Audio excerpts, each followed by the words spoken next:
This podcast is a member of WGPRN, WildGamesProductions.com. I'm Chuck Norris, and I approve this game.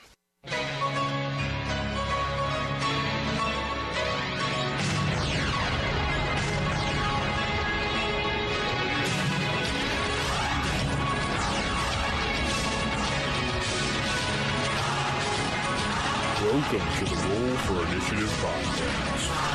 Hello, everyone. Welcome to the Roll for Initiative podcast, Volume 3, Issue 120. I am not DM Vince, and I am not alongside DM Nick.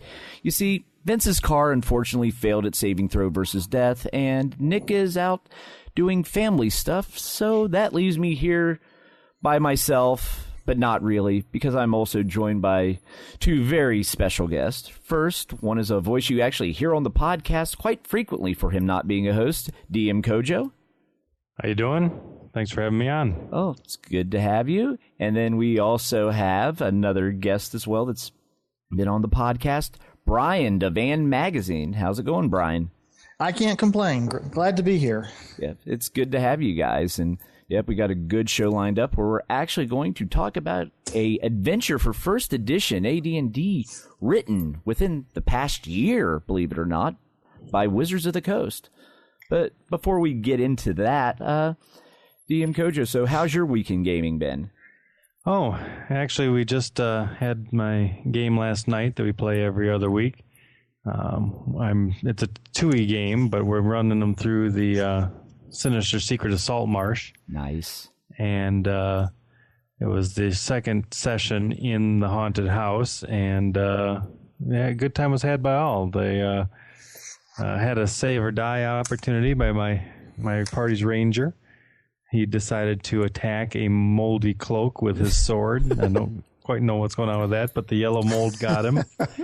Lucky for him, the party had an elixir of health in reserve to bring him back from death. But yeah, it was a little dicey there for a while. But they've finished exploring the haunted house and are now getting ready to move on to actually with the smugglers. So it was a good session. Sweet. And hopefully they also learned a very important life lesson when in regards to mold. Yeah. Yeah, leave it lie, that's for sure.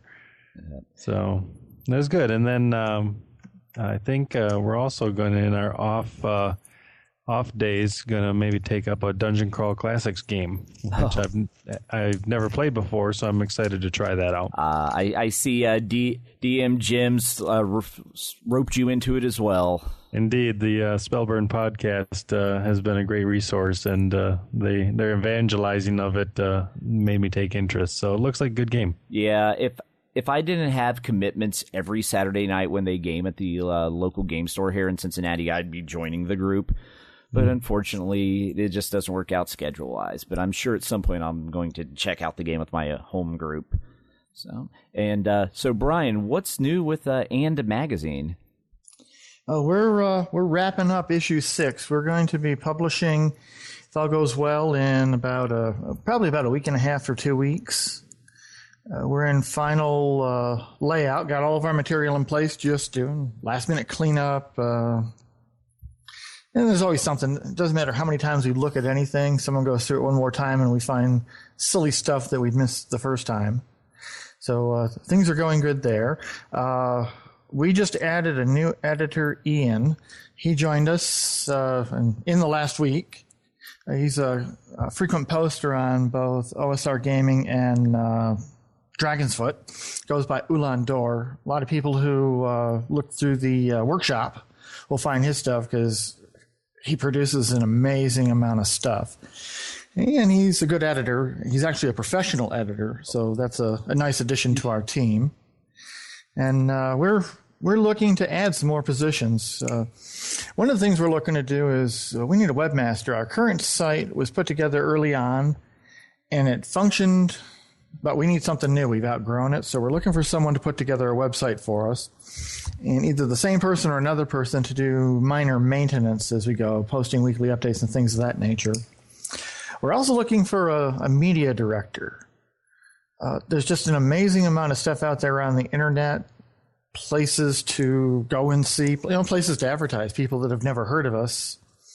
We need someone to do a mixture of web searches and publicity. And we're always looking for more editors. We find that we literally can't have too many good editors. One of the things we're looking at doing is spinning off, and I say spinning off, another team to work on publications outside of the magazine. In 15 months, we published 5 issues of And Magazine and 4 supplements. I was going to add up the number of pages we've done, and I forgot to do that, but it's somewhere probably on the order of 500 pages of D&D material. And the new issue coming out, we're up to 90, I think it's going to be 96 pages. Just an amazing amount of stuff. And we can't effectively do the supplements along with the magazine, so we're looking to have another team to work side by side to publish that material. Awesome. It just sounds like you guys are just growing exponentially, it seems. Hopefully it's not exponentially. I don't want us to grow so fast that we can't control what we're doing. Yeah. But we're definitely, we've got a good sustained growth. We've got good material. And again, we're always looking for people to submit articles, monsters, spells. Every theme or every issue is themed. So if someone's got an article that fits that theme, send it in. And if you got an article that doesn't fit the theme, send it in anyways, because we do, our goal is a minimum of 60% of material in an issue fits the theme, which gives us as much as 40% that doesn't. So we've got room for pretty much everything. Well, and you guys do some real quality stuff. I should mention that last night in my game, I actually introduced some of the miscellaneous spells from your reference into my campaign through a randomly placed scroll. And the players were so excited to hear spells they'd never heard of before that they can't wait to start digging into those. That is cool. Again, one of the things we look at, again, I've been gaming since 1983. It makes 30 years. That's scary.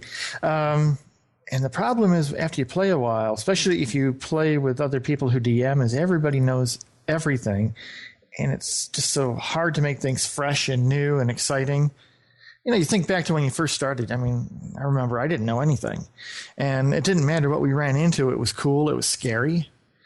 And after you've been playing for even a year or two, that gets harder and harder to do. So, we're pulling in from across the internet, producing new stuff, so DMs out there can keep their games fresh and new and exciting. Right.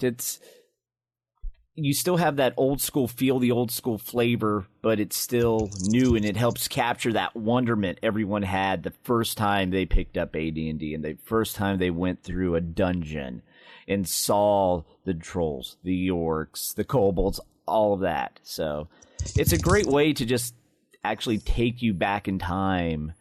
Whereas if you run a lot of the published adventures, yeah, it's great for a nostalgia kick, but you don't have that same wonder, that the same newness, the freshness that you did the first time around. And when I think old school, I mean, a lot of people look at the material, but the material isn't it. It's the mindset. Right. It's, and I'm not sure who I'm quoting on this. It's not what trick do you want to play, but what do you want to do? And, the DM just figures out, okay, what's the chances of it happening? And there's no limits. Someone wants to climb a wall in full plate armor, well, go for it. The percentage chance isn't going to be all that high, but hey, maybe you get lucky. Right. Yeah, it's not as much. With a lot of games today, there seems to be a heavy influence on mathematics and everything being balanced or having a certain expectations of character stats and abilities. Whereas in old school gaming, yes, stats mattered, but it was more about the player playing the character that affected the story than the raw numbers and character sheet information.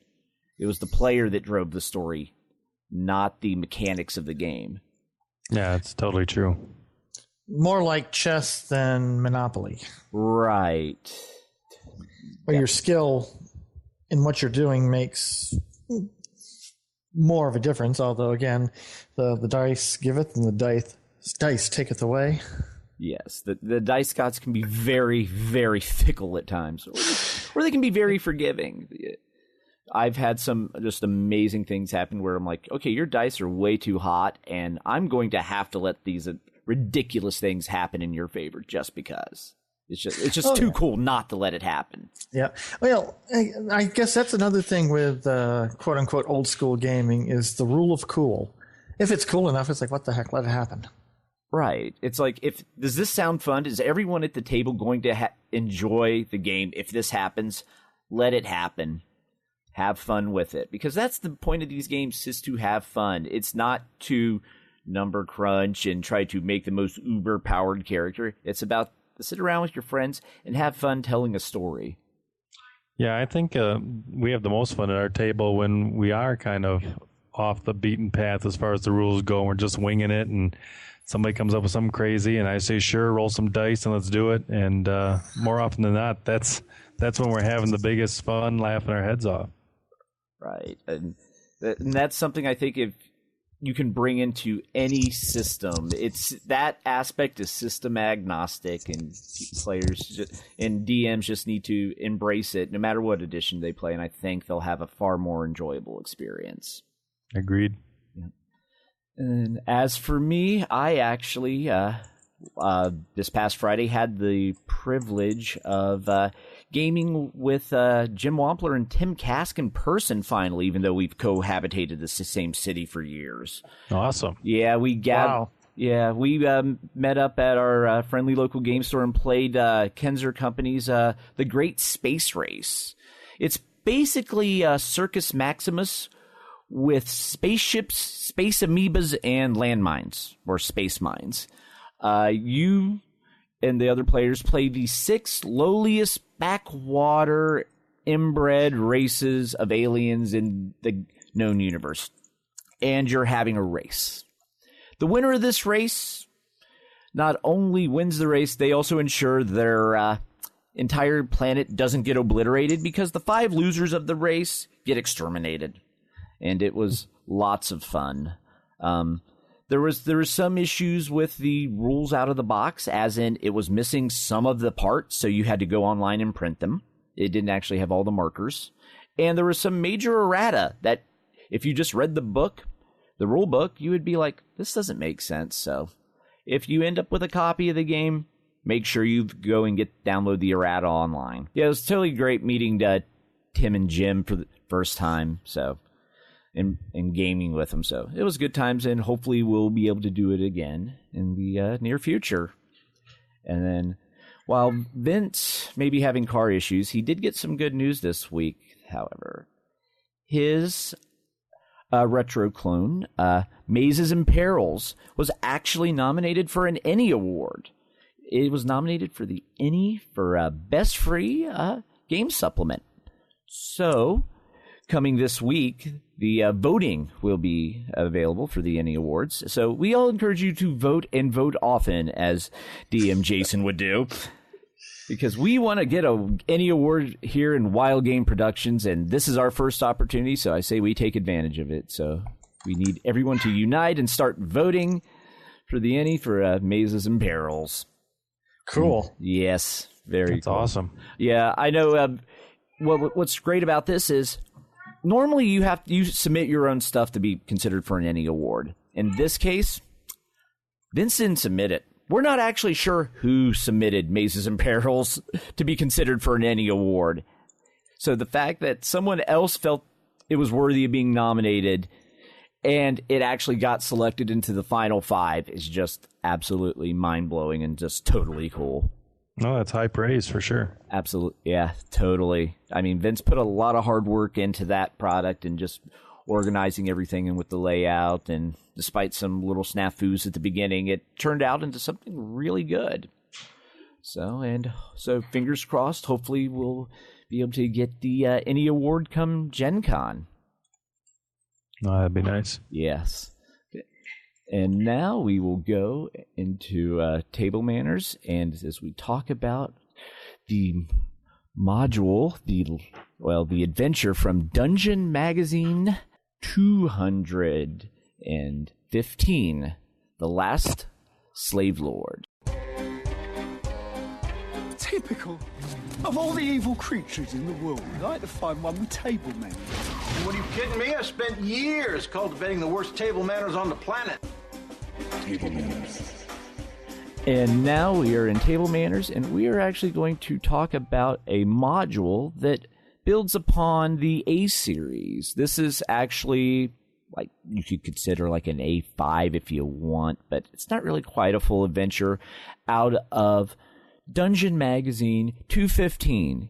Yes, I know what some of you old school people are thinking. There is no Dungeon Magazine 215. Well, when DDO happened, they still actually kept making Dungeon Magazine. It was just online only. So this is actually online only, so you're not going to find a print copy on yourself.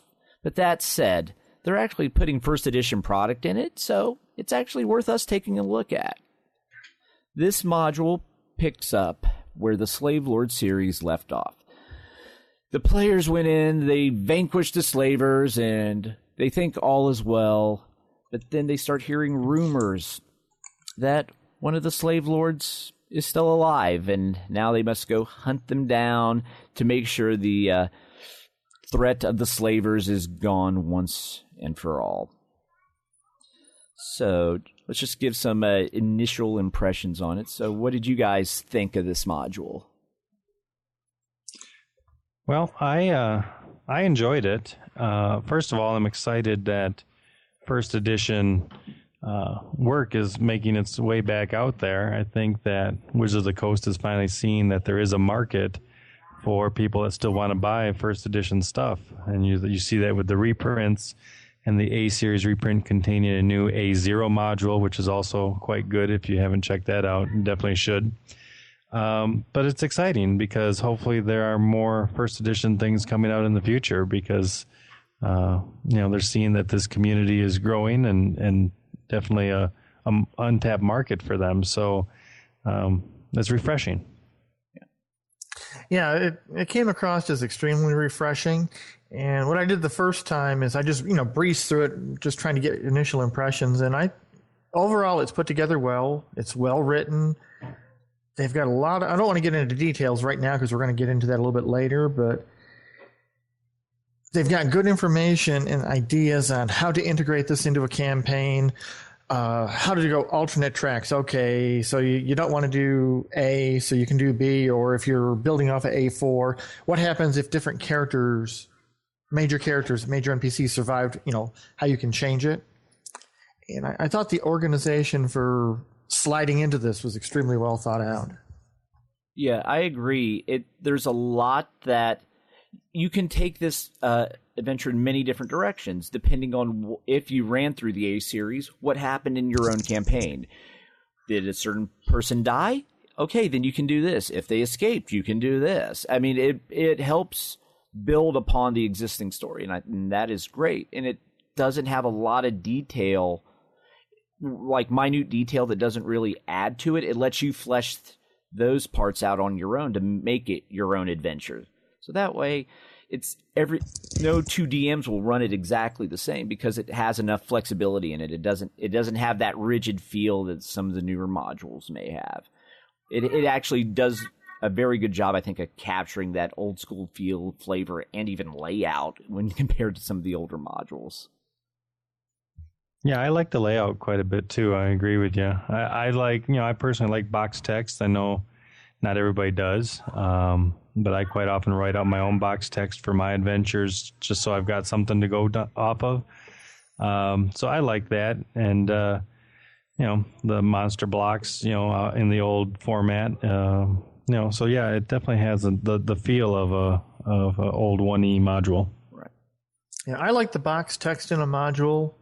I don't run a lot of modules, and when I do, I don't necessarily use the box text, but it gives me ideas. And the one thing we always got to keep in mind when we're doing like a commercial dungeon or something that's being published is not everybody's got the same skills, and some people just can't pull stuff out of the air and throw it out there.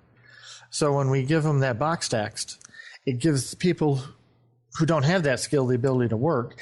And if you don't need it, just ignore it. It's not a big deal. Right. And it also just gives you, the DM, that extra little bit of information as to what the players are seeing. So that way they can put it into their own words and they know these are the points that need to be hit on to keep the adventure flowing. So, yeah, because I really don't use box text myself, but I will take the information in the box text and make sure the players get that information one way or another. Yeah, for me, they're kind of like the little cliff notes of make sure the players walk away with this information in this section. Yeah. And the adventure itself is actually, I would really say there's two parts to it. When the players at the beginning... hello, and child in the background. That's my 2-year-old. Sorry about that. Oh, no worries, no worries. And that's the next gaming generation. Exactly. That's right. You're continuing on the gaming population, so you're doing your job well. Yeah, my kids are 7, 5, and 2, so we're working up to that. Oh yeah, it won't be too long before you'll have yourself a whole little built-in gaming group. Exactly. That's what I have. My boys are 15 and 17, although our group is going to get fragmented because my oldest goes to college in a little less than a month. Oh, yeah. Unfortunately, I haven't quite taught my cats how to roll dice yet. So I think we're still a little ways off from me having the built-in home game group. Well, if you put a belt inside the D20s, they'll roll them all over the place. Yeah. Well, they won't stop rolling them is the problem. That would be a problem. Yeah. But this adventure, I mean, there's really two main parts. There's the players receiving the tip from one of the NPCs they actually met in the Slave Lord series, the spy that was dressed as a beggar. They meet this NPC again, and he tips them off that one of the slave lords may have escaped to this monastery. So at that point, the players then travel to the monastery to investigate to see if these rumors are actually true. And the first part of the adventure is just getting there, because this monastery isn't in the nicest of areas. You could say it's actually rather treacherous. The waters are shallow for large ships, and it's a nice stony beach. And then once they get there, there's all kinds of monsters, pirates, and to deal with. So the journey in this case is actually part of the adventure. Well, I like the setting, the way the imagery of this monastery up on a cliff face, and, it's really described well in the adventure, and you really kind of got my creative juices flowing about how to make it kind of creepy and eerie. Right, yeah, because it's this abandoned monastery. So that was actually the cult of the Brotherhood was basically enlisted to keep this monastery for the slavers. The monastery of the Toiling Lady that was built 3 centuries ago. So it's going to be overrun. There's going to be quite a bit of just natural issues to deal with that they wouldn't necessarily have to deal with if it was actually an upkept monastery. Now, the picture on page 31, the first page of the module, it gives you really great imagery because you've got the cliff, you've got what looks like old buildings up on the side of the cliff, a couple of wyverns or some other type of flying creature in the foreground. But, again, as a DM, you need to go into these things inspired, and when I look at that, I get ideas without seeing any details. Right. I'm just envisioning the players, they're on their ship, and they come and just describing this monastery on this cliffside, falling apart, rotting, and them approaching it. You got storm in the background. You see wyverns flying overhead, and it would just give this this is a really eerie place. And even if this slaver issue isn't real, there's something here, because this type of place just doesn't exist for no reason. So yeah, it has a great setting to it, and then once you get there, you still have to scale this cliff, and there's all types of random encounters of things you could be coming across, because while the monastery is abandoned, quote unquote, the island isn't. There's all kinds of things. You have your 2 different sets of random encounter tables, one for daytime, one for nighttime, and they're all actually kind of nasty. When you're just trekking up and all of a sudden 2 Wyrens come down hunting for food, and they determine you're the food. Or you have your pirates, you have assassins roaming around, wasp, more of that just the natural environment taking back over, and be like, we need to get rid of these people. So the wasp will bother you. There's crabmen there that are foraging.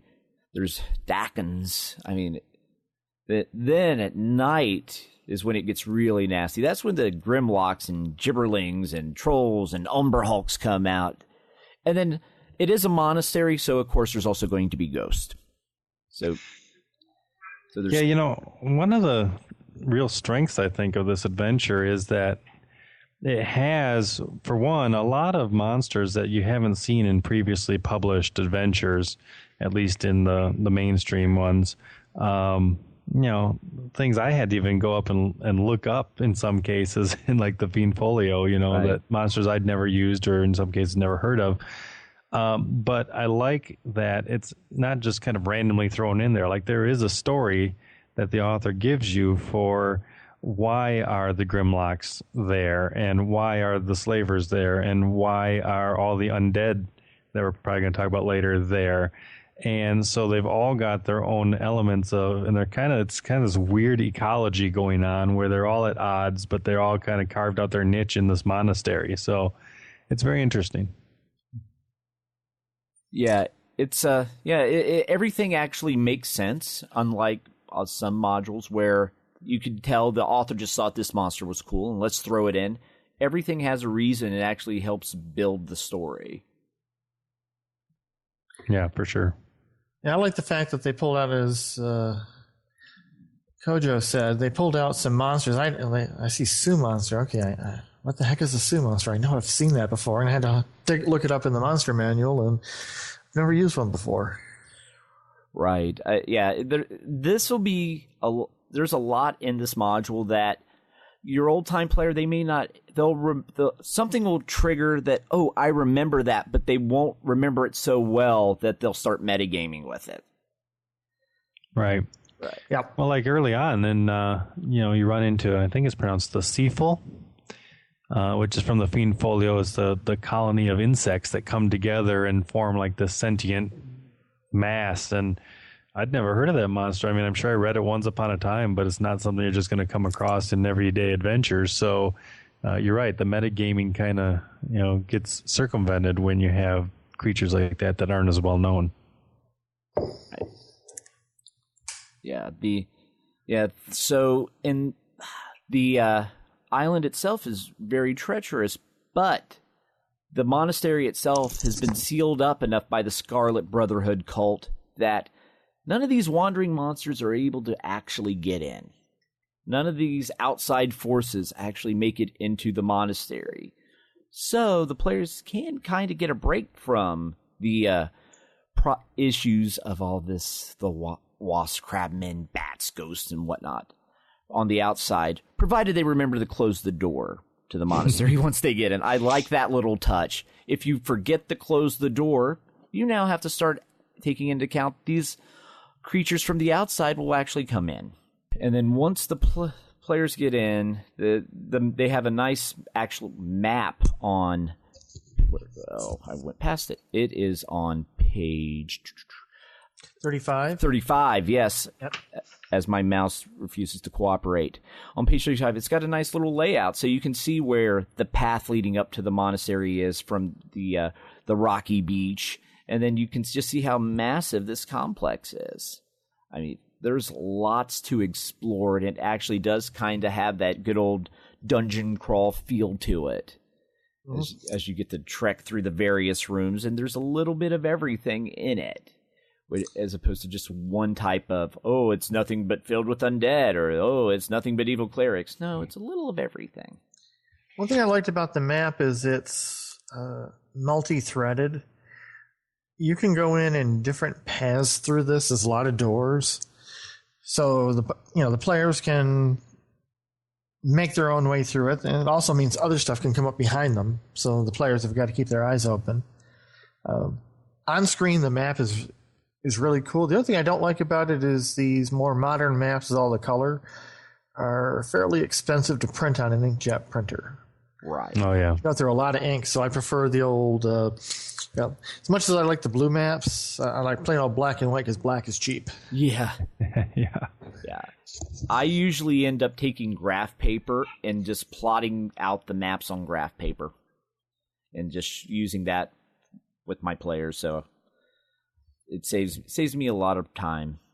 Well, not kind of, because I have a tablet, so I'll just pull up the map of my tablet, and then as the players start advancing through, it'll be like, okay, now you see this, and I can just draw out the exact parts they see. So, but yeah. Oh yeah, we do. Our group does the mapping. So what I have, they don't necessarily see. They get a description from me about what they're going to see. But I'm just saying, as a reference model, I don't normally play with a computer at the table. So I'm more likely to print a map, so I have it as a reference inside my DM screens. And as much as I like these, again, you print a few of these, and you look at the monitor for your ink, and it's like, ooh, Yeah. that was a $12 map. Yeah. Yeah, that cost could add up pretty quick. Especially like if you were to print this module out, the charts are in color, the headings are in color, has a nice border to it. So yeah, just printing this out would be a little on the costly side. But that's why I have an Asus Transformer tablet, and for PDF only products, I live and die by that thing. It's just so handy. Yeah, I was thinking about getting one of them. Yeah, I highly recommend it, and get the dock. The dock is great. Doubles your battery life. You actually get a real keyboard and touchpad. Oh. Yeah, the dock runs like $150, and it also gives you an SD card slot and USB port, so you can actually hook a mouse up to it. Oh, okay, yeah. I was going to say pads are nice, but I'm a touch typist, and it doesn't work too well with like an iPad or something. Right, yeah. The Asus Transformer actually turns into a netbook quite nicely once you get the dock. Oh. Yeah, I'll keep that in mind as I start looking at them. Yep. Yeah, so the players, they travel up this path, and then they get to the yard. There's rubble strewn everywhere, and just because it's outside this monastery that is falling apart, and then you just go through, and they'll start seeing tracks of humanoid creatures, which is all the assassins and pirates and everything that's roaming this land. And then there's also a shrine around the entrance that they dug into a mountain, because this monastery was actually built on a mine. And the slavers would actually use that and send people down there.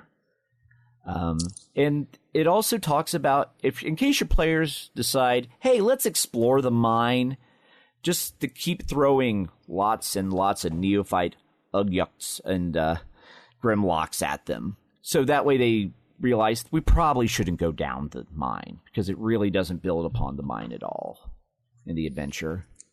Although you certainly could, if you wanted to, ahead of time, flesh something out for that. It certainly could take them off in a different direction. I could see exploring the Grimlock mines as a fun kind of thing, side adventure. Oh yeah, yeah, I could definitely see that too, because then you could throw all kinds of what was going on before the Scarlet Brotherhood took over. What was when the monastery was originally built into the mine, and there's all types of other stories you could tell as well.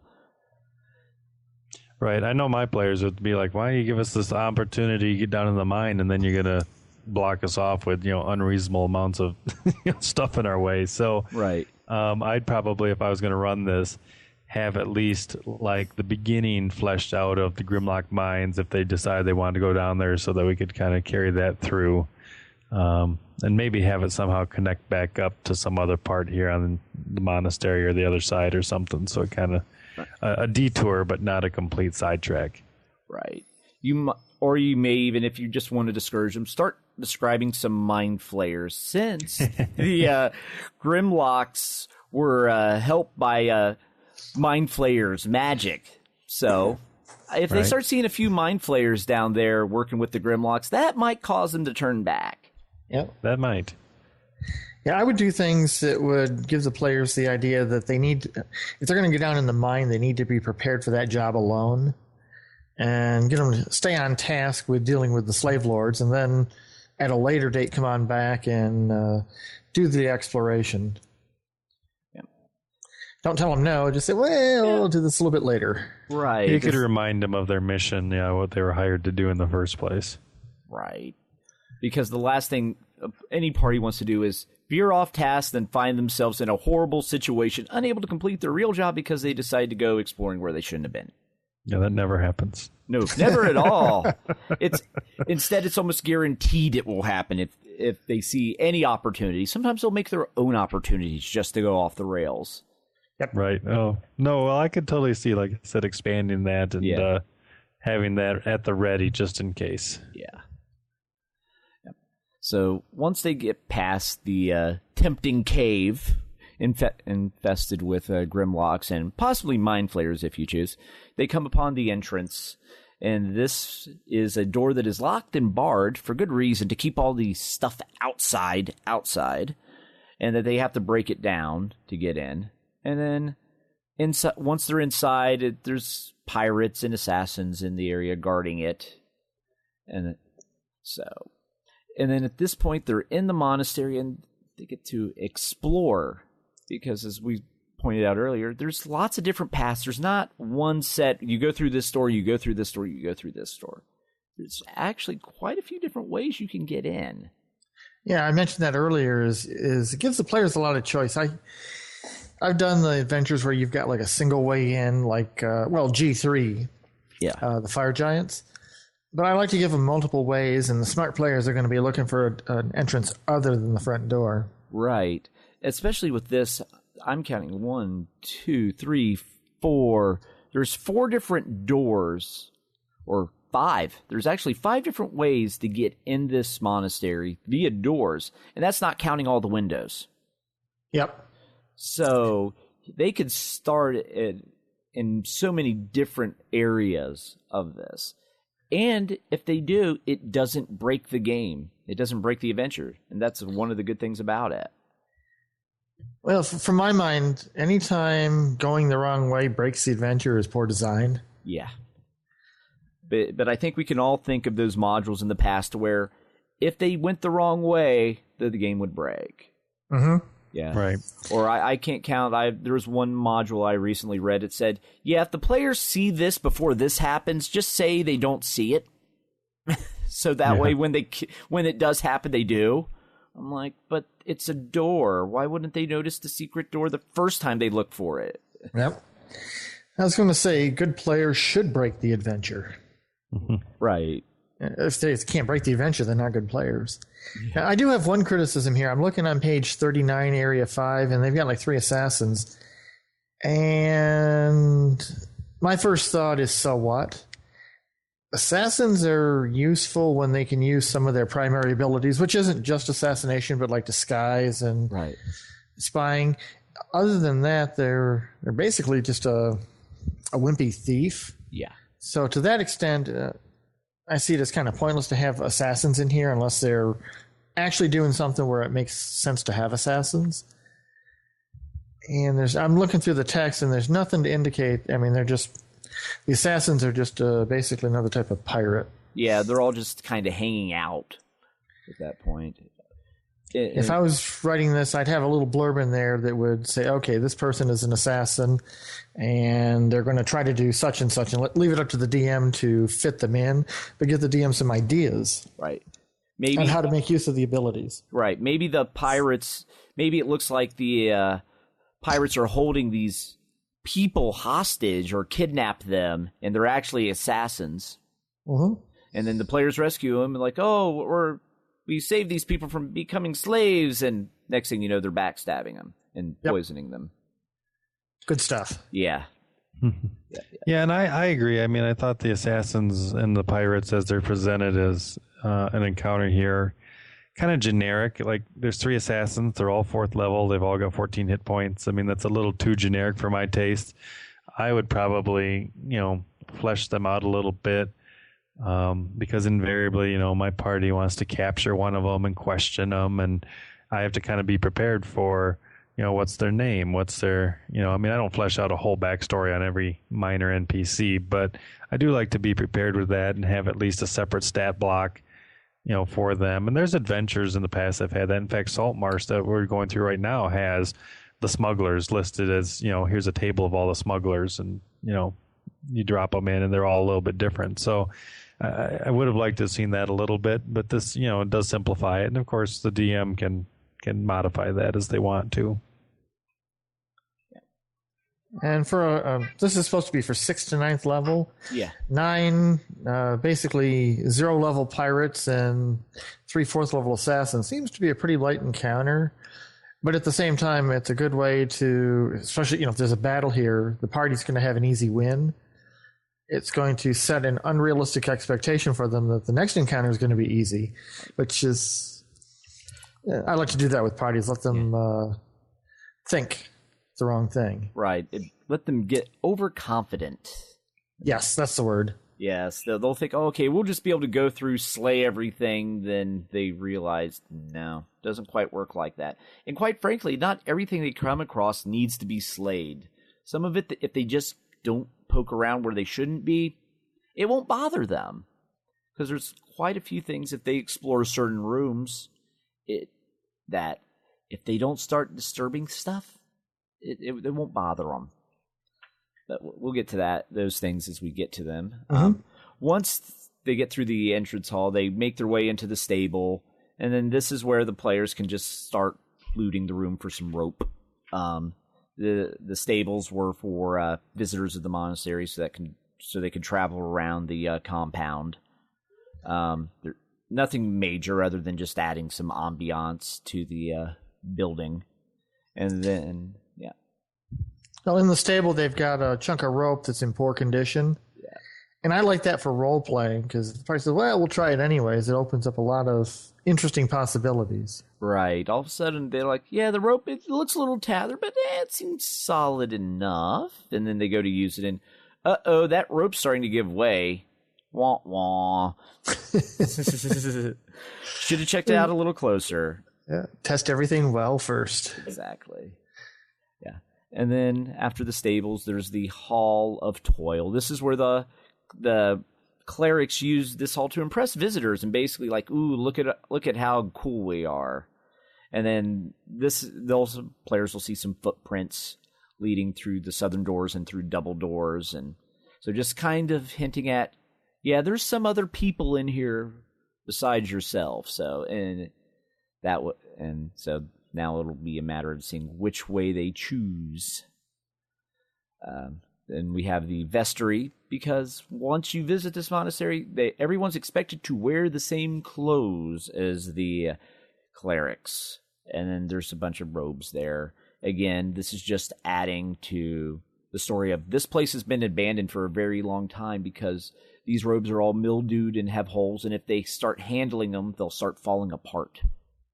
So we're just building upon, this is an abandoned monastery, but not really. Yeah, they set the stage very well. Yeah. And then we hit the Room of Reflection. It has dust-covered white marble tiles and like rugs against the wall. And then there's also a fountain. In front of the stone walls, a basin 10 feet in diameter, and there's an arm hanging over the lip with fingers just above the floor. And yeah, if the players go making too much noise and poke themselves a little too close to that basin, out comes a water weird. Mm-hmm. So again, something a lot of players aren't quite going to expect. Yeah, and I really like in the DM's notes here, it says that when they approach, the water starts to bubble and froth, as the water weirds are getting ready to come out, and it makes the the arm that's in there kind of flop around, and I can just see, describing that to the players, like, what's going on? This arm is flopping. Right. And it kind of throws them a little red herring there because they're thinking, what is this, undead? What's this thing in the pool? And they're not thinking about water weirds coming out at them. Right. They're like, uh-oh, the hand's the issue, not the water itself. Mm-hmm. Yeah. Good misdirection. Yeah. And then once they get past Room of Reflection, they hit the antechamber. It's where visitors came to see the high priest or priestess. It's basically a waiting room. And with that, this is where they'll also start coming across the first undead. In this waiting room, the specters and ghosts of the dead linger, and they're trapped because of the stuff that happened here. So, but these are undead that aren't going to bother the players. But again, they're going to have deformed faces and like cast shadows and spots just to make the players a little at ease. So, just more setting the ambiance of this setting.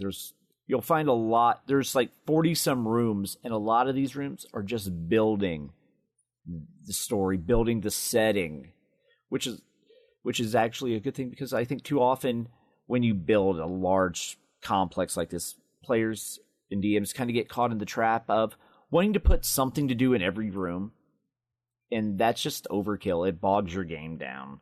So Yeah, I agree. I mean, I do think that's really good to have good descriptions of rooms that had a purpose, but don't have something to fight in there, or don't necessarily have, secret door in it or something. Otherwise, it's like, well, this room must have some reason we got to be in here, and then players start to expect certain encounters. But, these ghouls, again, in this well, they're, to me, again, another good example of how the author really laid the backstory well. I mean, why are the ghouls down in this well? Well, he explains how, what happened to them, how they ended up down there and became ghouls. And, again, I think on surface, you see all this variety of things that the author put in this adventure. And at first glance, you think, well, maybe you're just, like you said earlier, throwing things in that are cool. But no, it all does seem to have a real purpose and a real reason for being there, and in some kind of uneasy balance. It all makes sense. It does, yeah. Right. I could almost see taking this setting, and just turning it back a couple hundred years and maybe building a story off of it before it was abandoned. There's enough here, I think you could actually come up with something. Yeah, that sounds like that'd be a good idea. Yeah. The monastery in its heyday. Right, yeah, because there was a lot going on in its heyday. And then, so after we move from there, we go into the audience chamber. It's where the ranking clerics conduct business with outsiders, and this wing is basically where the outsiders would come and actually visit the monasteries. And then this is another one that it just describes that you can tell this room used to be very ornate, but now it's decrepit. There's insect carvings, there's termites have eaten through it, and yeah, it's just a rotted room that's saying that used to at one point be full of life. And then, so after we move from this, we're going to the Garden of Suffering. This is where the monks tended to their bees in the garden. And then although the beehives have not been used in years, though, there's still some of that sacred honey. So if players decide to play Winnie the Pooh and go into the beehive, they can actually get some of the nectar, which actually gives you some healing, 2d8 hit points.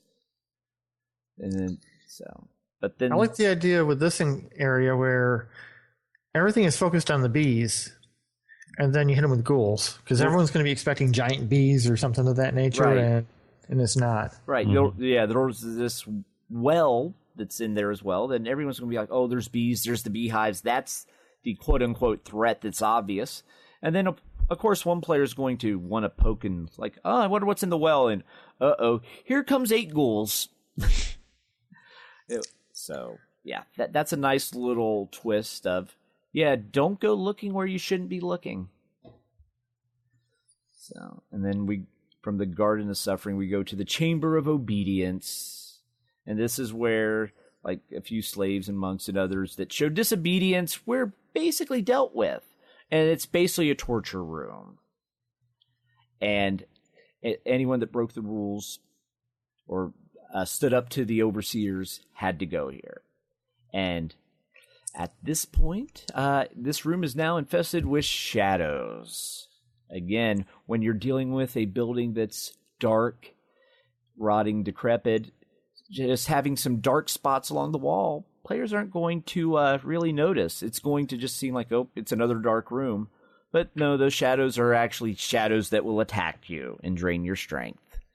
So, again, just another little monster that's a little out of the ordinary that put the players on edge of everything in this building. Mm-hmm. And then from there, we move on to the viewing chamber. Yeah, because there was a high priestess who liked to watch the torture work, so it overlooks the this room was constructed so they could observe through peepholes the torturing commencing. And again, there's nothing here, but it sets the ambiance. Right. It's just more of, okay, these were just really nasty human beings that existed in this monastery, and it's just building upon that. Because we really haven't even got to the bad stuff yet. This is just setting the scene still. Right. I mean, even though it's been, a couple hundred years since this, the monastery was functioning, you still get, when you read it and when you describe it to your players, this aura of evil, around the whole place, both current from the pirates and in the past from the monks. Right. And then once the players continue moving on, they come to the Grand Hall, and then this is where they do have their first major combat, I would say. Yeah, I love this. I love this area. Yes, it's when they come in, they see 2 hill giants, 9 pirates, and 3 assassins, and they're all just scattered throughout the hall. And they are just waiting there and players to come in. And then even if the players deal with those, there's still more, because they also put some carated columns, those animated columns we've talked about in a creature feature many, many moons ago, to deal with as well. So, again, it's just putting the scenery, the statues you think are just innocuous, they're actually going to kill you. Now, my criticism of the assassins earlier holds true here as well. If I was designing this, I would have the assassins, as soon as they know there's trouble, are going to try to position themselves to be able to assassinate or backstab the party members. Yeah.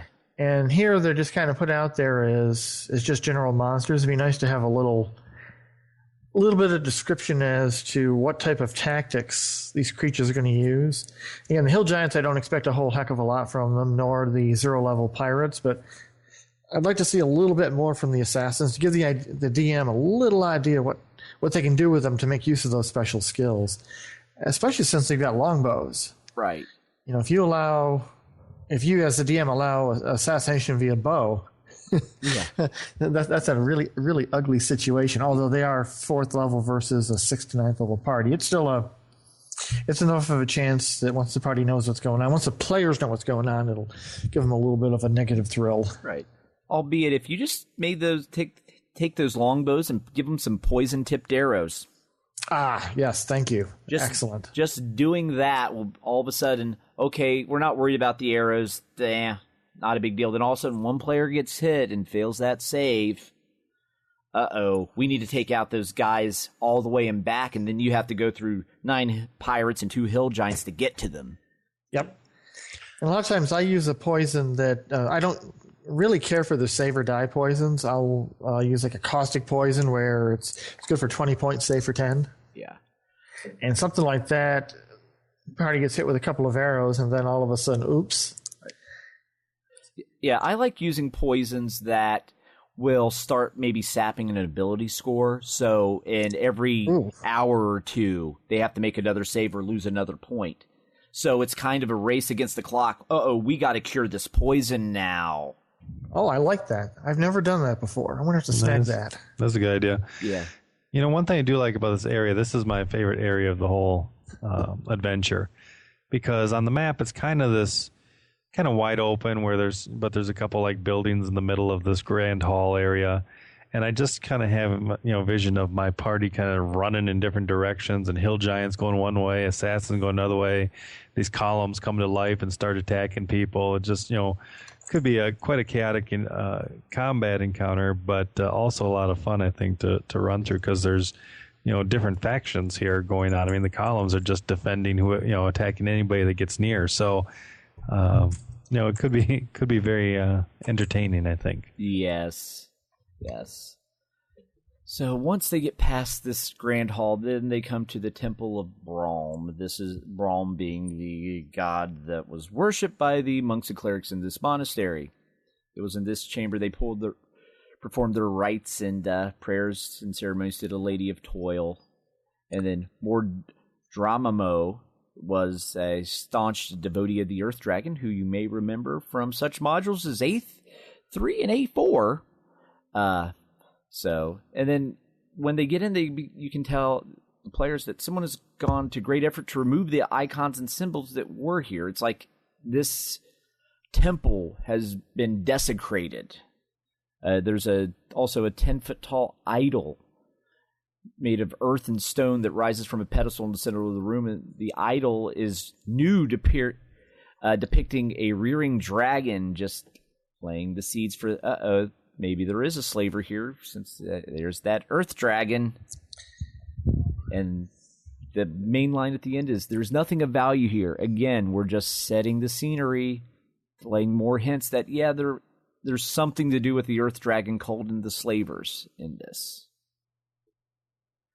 And then we move on to the monk cells, where there's 2 wooden doors on the north wall that lead to the monk cells. There's 6 cells with a small shrine in them. And there's also a triglyphs standing on the small table surrounded by old dusty candles. And the 3 panels show different scenes. The left shows harvesting honey from hives. The right shows a righteous cleric calling up a sea monster to attack a ship. And the central depicts a middle-aged woman with honey blonde hair, bee wings extended out from her back, and she's holding a glowing staff in both hands. So this is just laying more scenery. Just saying that this is kind of what was happening in this monastery. I like cells in general. They tend to lull the party because they search a cell, nothing. Search another one, nothing. And this goes on and on and on. And all of a sudden, when they're lulled into, okay, there's nothing here, they find something. Right. In this case, we got the haunted monk cells. Yes, the haunted monk cells. Because if they search this cell, then they find a loose board under the bed. And in it is 2 vials and a journal. Much of it's unreadable, but the part that is readable basically says it was written by a crazy man who enjoyed torturing and suffering of others. So, and then, if they stay there a little too long after finding that journal, that's when the monk's ghost appears. So it just makes more, just building upon the story of the monastery. As we've already seen with the torture room, here's one of the monks actually really enjoyed their work. Then, of course, we have a laboratory. So for those that complain there are no bathrooms in dungeons, we have our bathroom. And if your players decide to go digging into the laboratory, there's nothing there, so let them dig around in poo all day. That's an interesting place for something really nasty to be. Or sometimes what I'll do is I'll actually, maybe some coins or something fell in there, and then make them roll save versus disease. I like that. Yeah, so I like that. I use laboratories and piles of poo as a reason to use the disease rules out of the DMG. Mm-hmm. And building upon the disease rules, the next room's the infirmary. And this is basically just a bunch of rotting beds and the cabinets just that have mortar and pestle and like old bandages and dried plants. I mean, and if the players search, they can find a few things they can use. But other than that, it's just making it a real building as opposed to a caricature of a building. Yeah, and this is a point with some room like this where I would refer to some random table of things you might find in here. I like to just have some things because the players always want to search through stuff. What can I use? And I like to always have some list of things to fall back and say, oh, you find this vial or that or whatever. So right, yeah. The players tend to be very scavengers, especially in rooms that seem like it has lots of miscellaneous stuff. Right. Well, and again, I think this room and the lavatory before that are examples of the author putting stuff in this monastery that makes sense. It makes it logical. It makes it seem like, I know even when I design my own, maps and stuff, I quite often forget to put in a lavatory, but, it's not something you just off the top of your head think about, but, it makes sense because all these dungeons that, people have been making over the years and no place for people to use the restroom. And years ago, I played with a guy. If he found a lavatory, he would have to dig there because he was positive there'd be something of use there. And ick. Yeah. Right. Why would there be anything of use unless you needed to relieve yourself? Or you got a garden. If you got a garden, I mean, hey, that's worth the gold. Right. True. Very true. So once the players go through the infirmary, there's also the Templar quarters. This is basically where the assassins were sleeping.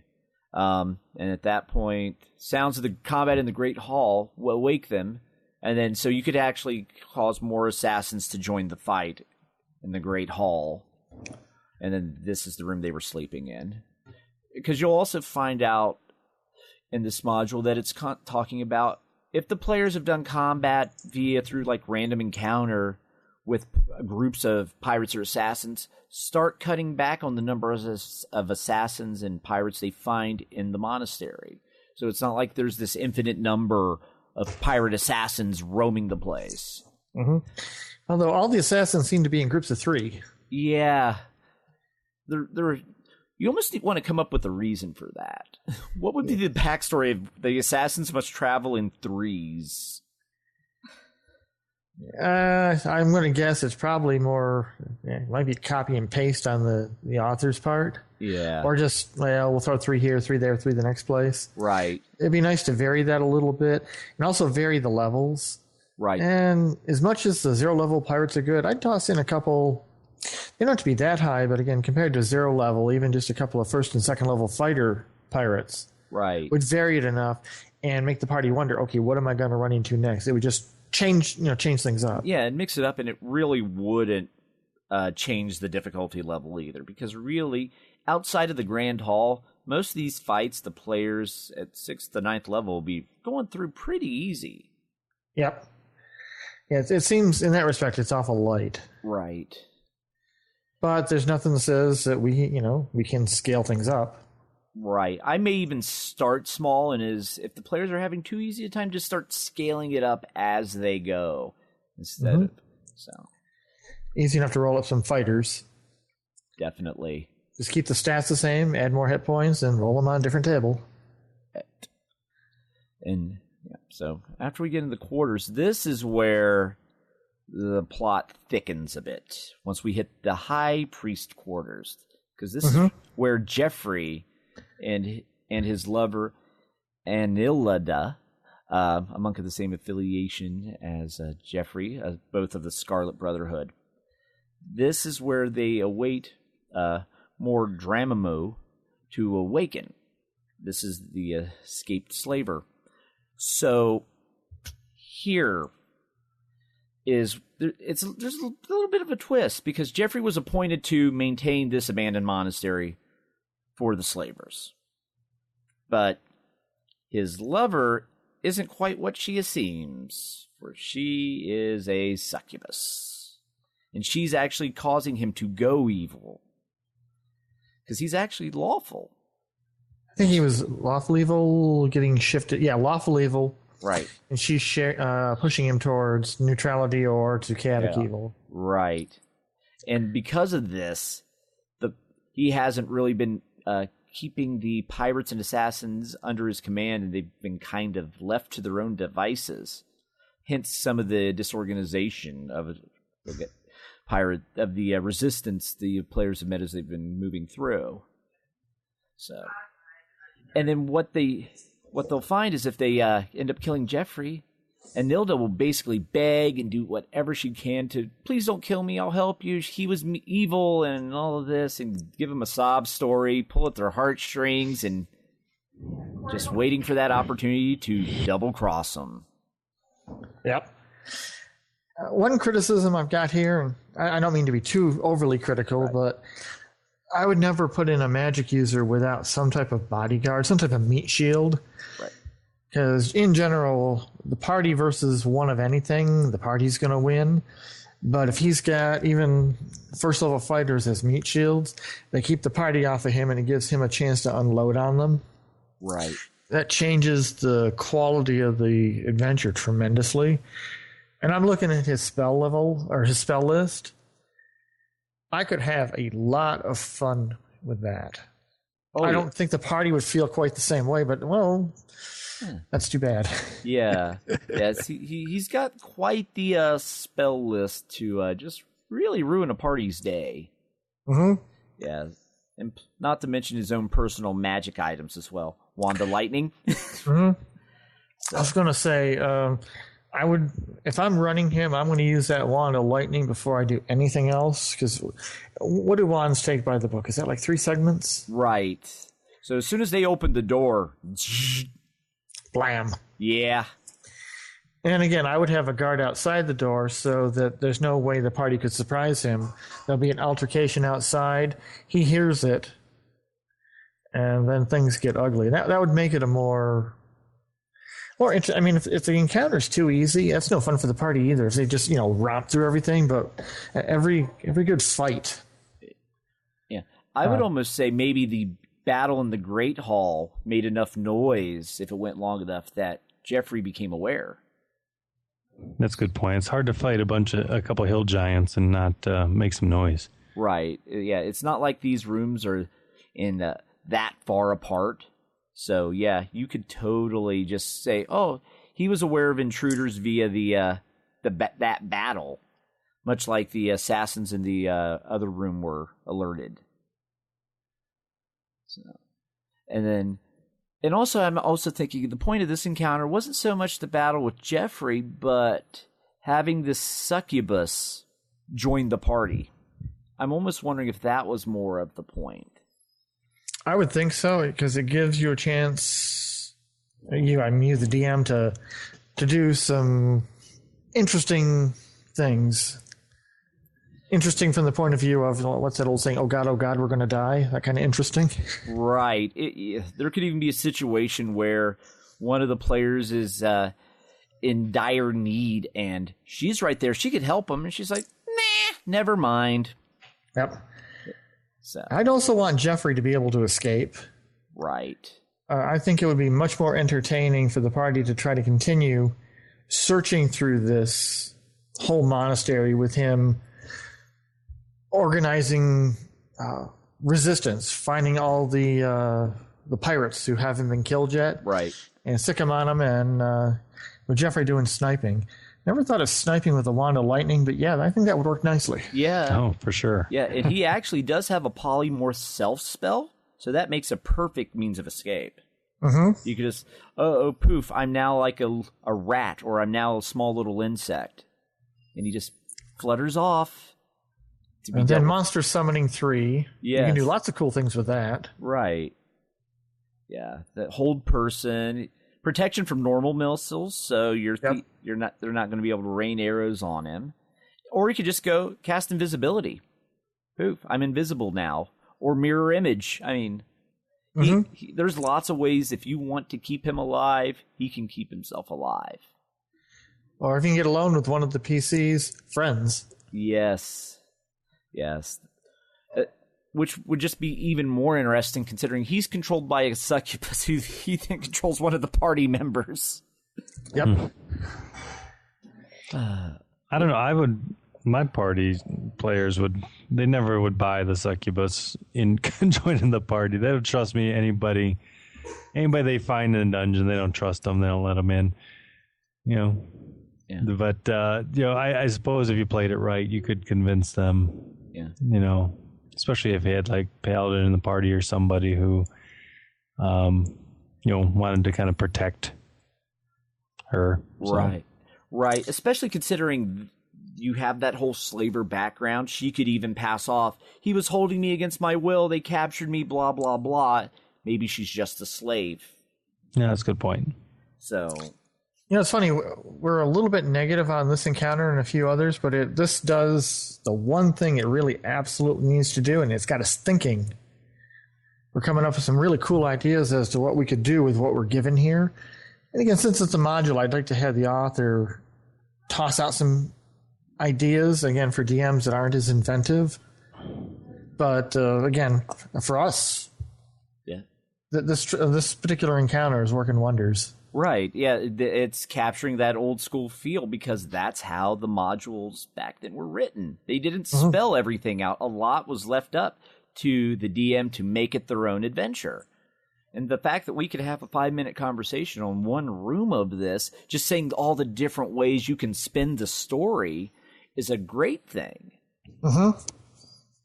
Yeah, and Jeffrey's a good example of a character that I like to, like you said earlier, Brian, is... if he can escape, there's so much more you can do with him.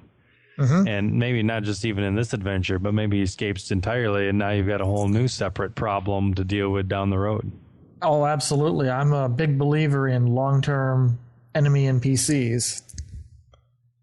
And they don't have to be all that tough to be dangerous. Right. That's true. Yeah. Although this guy, 10th level magic is there's nothing to sneeze at, even if you're a higher level party. Right. A few well-placed spells and your party's toast. So, once they get past the High Priestess quarters, then they go to the Underpriest quarters.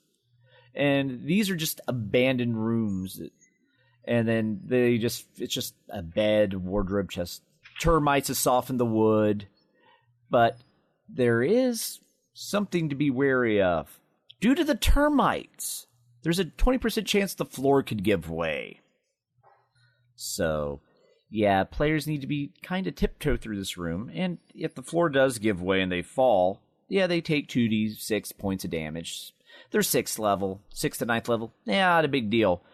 Except they fall into a pit of black pudding. So yeah, again, it builds on, this is a decrepit building. Because now all of a sudden they're going to be paranoid of stepping anywhere once they realize the floor is rotted.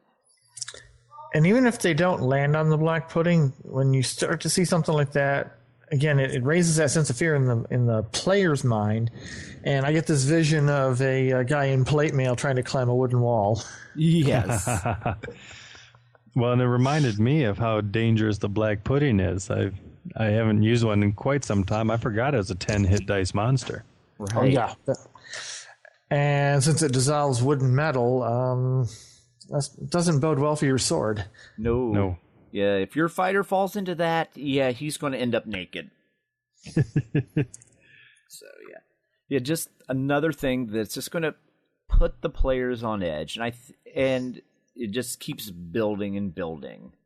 The next room is the guest hall, and it's locked, and there's nothing really in there either, other than it's in poor condition, and the floor is rotting in places. It's not collapsing, but if they enter this room before the Underpriest quarters, that'll kind of give them a little foreshadowing of, maybe this floor could give way. So, and then we move into the penitentiary. This is where the prisoners were kept. And the Scarlet Brotherhood continued this practice once they took it over. And there were several sons of Caius roaming about this. So they were actually roaming the monastery, but instead of destroying them, Jeffrey decided just, I'll throw them in some cells in case I find a use for them. So, at that end, when the players... Yep, go ahead. I was just going to say, the one thing I'd like to see in something like this is anything that's in the monster manual. I would expect everyone who's DMing to own the PH, DMG, and monster manual. But like with the Fiend Folio, a lot of people don't have it, so it'd be nice to have a little bit more description of anything that's not in one of the 3 primary books. Just so, in case the DM doesn't have it. Yes, Son of Kais, that's Fiend Folio, right? It is. Yeah. Yeah, and it'd be nice to have that. Again, not 100% essential, but it'd be nice. Right. But again, this is a monster that the players probably aren't going to recognize off the bat. So, and it says plus they're also trapped in cells too. So they're not really a threat to the players unless the players agitate them and they start trying to hammer their way out of the cell doors.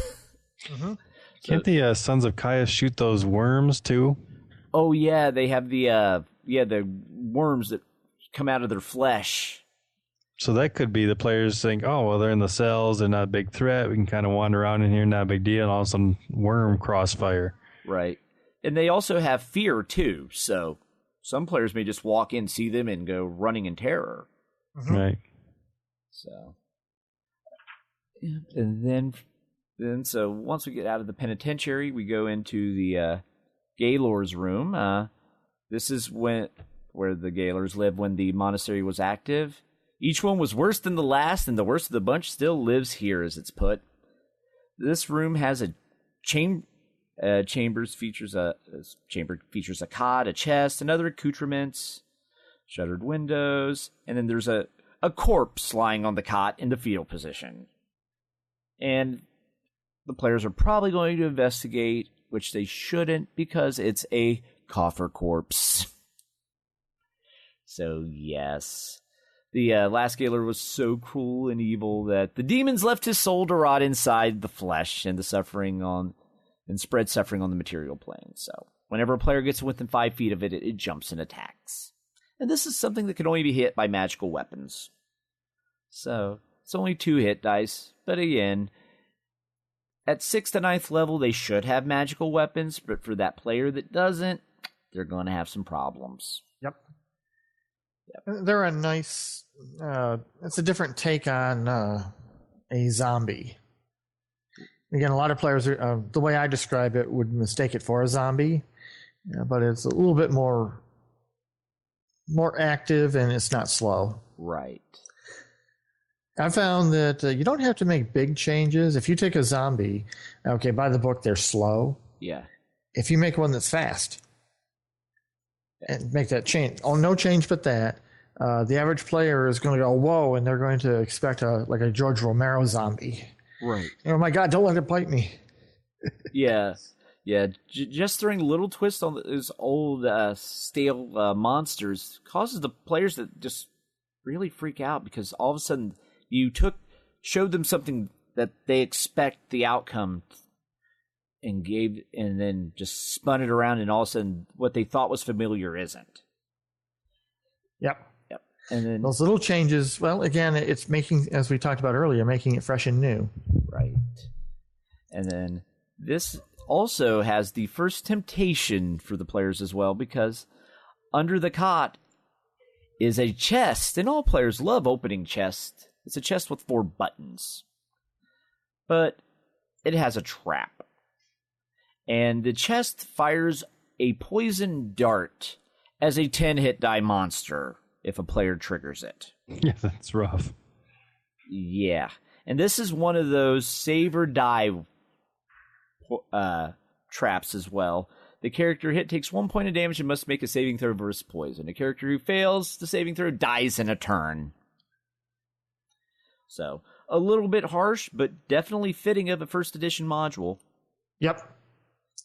And I like the fact that the death takes a turn, because in real life, poisons, in the movies, you get stung by a scorpion, you turn green and die. It doesn't quite work that way. It's actually a lot nastier. Right. And I think it's more if the player or the character just dies, okay, he's dead, everybody moves on or whatever. But when you've got a character that's slowly failing, it gives keeps it in everyone's mind. It's a little bit more exciting. Right, and this also gives them a small window of reprieve too. If they can figure out, oh no, what happened? Oh, he's poisoned. They should hopefully have a cleric that can cure the poison by then. Yep. Well, it ramps up the drama too, because you can, the figurative hourglass, the sand slipping away. You've got one turn to, if you don't have a cleric right there, what are you going to do? Try to figure something else.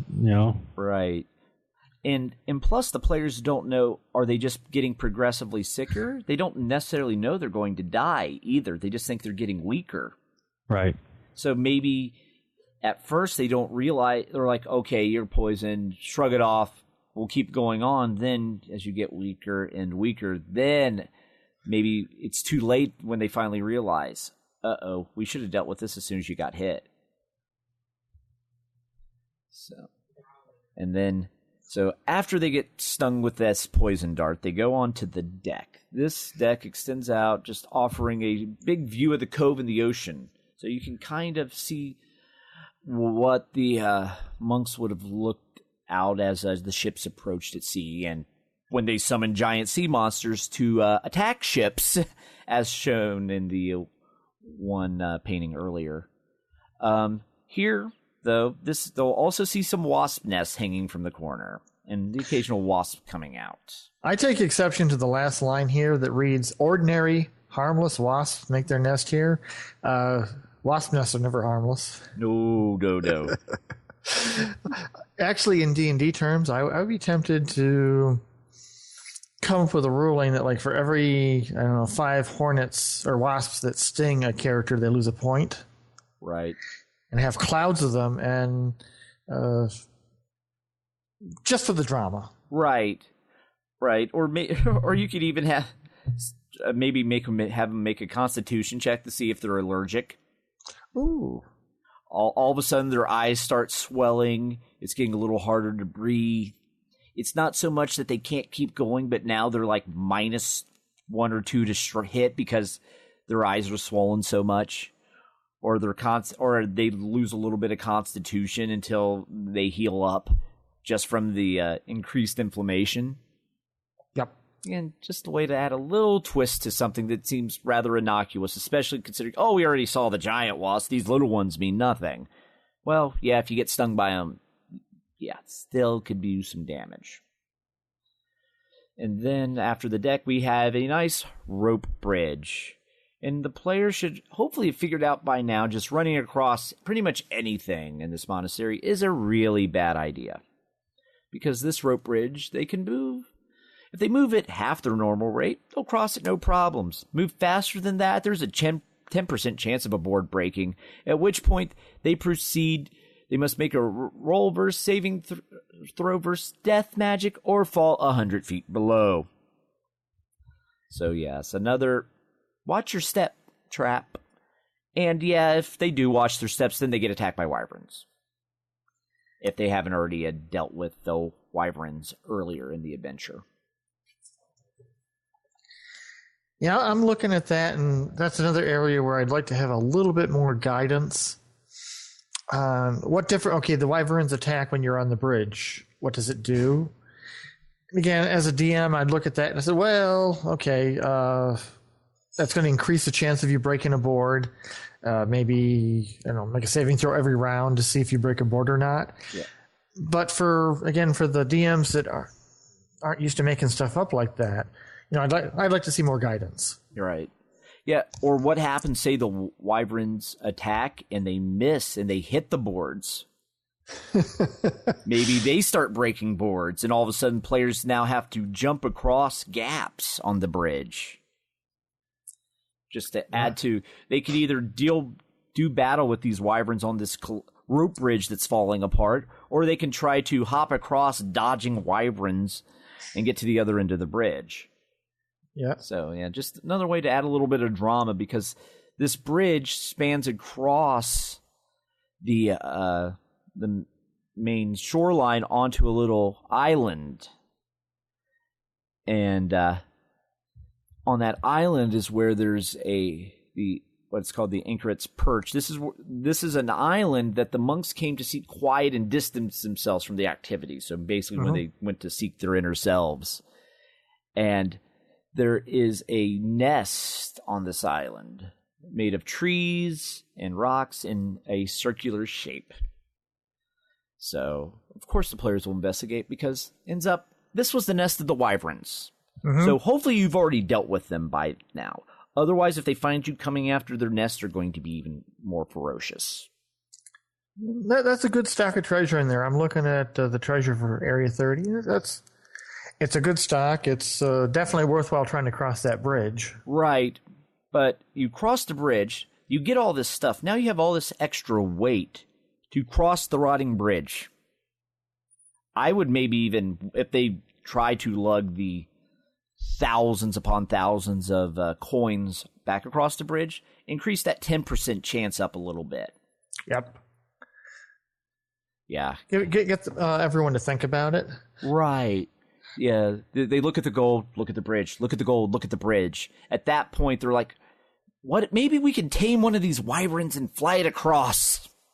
Or do something with a rope where you got everything bagged up heavily and run a rope across. I mean, there's a lot of things you could do here, but the whole idea is player creativity. Right. Maybe you can tempt them to use that rotted rope they picked up earlier. Oh, that would be hilarious. Yes. They think, oh, we got this 50 feet of rope we found earlier. Use it. They think that rope was put there to get across the bridge. Not really. They find the bridge is probably sturdier than the rope. But once they get on the island, though, there's the shrine, and then basically rain, wind, termites basically reduce the shrine to basically a shell of its former shelf. It's falling apart, and this is basically kind of like a base the players can use. There's nothing, once they're in there, nothing really going to bother them. They can basically kind of catch their breath on this island. I usually like to give the players a couple of places where they can find, as long as they use good sense, right, they can safely rest, and this one fits the bill there. Although if the bridge breaks while they're over there, it makes them even safer. Right. And then at that point, they're going to need to get kind of creative to get across. Fortunately, the water isn't too deep that they could swim across. I mean, it's only about 20 feet, but if you have all that gold or your armor. Well, according to the rope bridge section 28, it says the water is 100 feet down. So they would have to get down 100 feet to the water to swim across. Right, yeah. They have to go down a nice little slope. So that could be an adventure upon itself. Mm-hmm. Good place for player creativity. Totally. Although, yeah, I'm looking at the map again. I've actually got 2 copies of the PDF, so I can have the map in one screen and everything else in the other. And according to the map where the bridge is, it looks like it's pretty steep, straight down. Yeah. But the rest of it, the party could work their way down and then work around and then swim over to the area where they first came up. Although the rules there had something to do, if I recall correctly, sea snakes. Yes. Which again, from a sadistic DM point of view, is just entertainment. Yeah, oh, yeah. It's very much a pick your poison type scenario. Okay. Oh, and so now we move back to the main part of the monastery as we go into the guest room, and this is just adding more flavor. This is where the visitors would be able to stay, and it just reeks of mildew, and you can see where there's plush carpet on the floors, and the furniture's toppled and smashed. So just more of that. Something happened in this room to destroy the furniture, and it just wasn't left to the time to rot. Mm-hmm. And then from there, it's to a meeting room.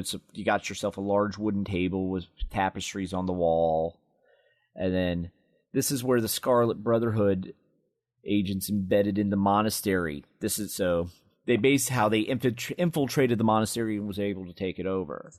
And another thing in this module, it also gives you value to like artwork.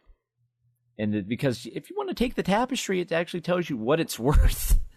Because there are those players that like looting everything, including very large, bulky tapestries.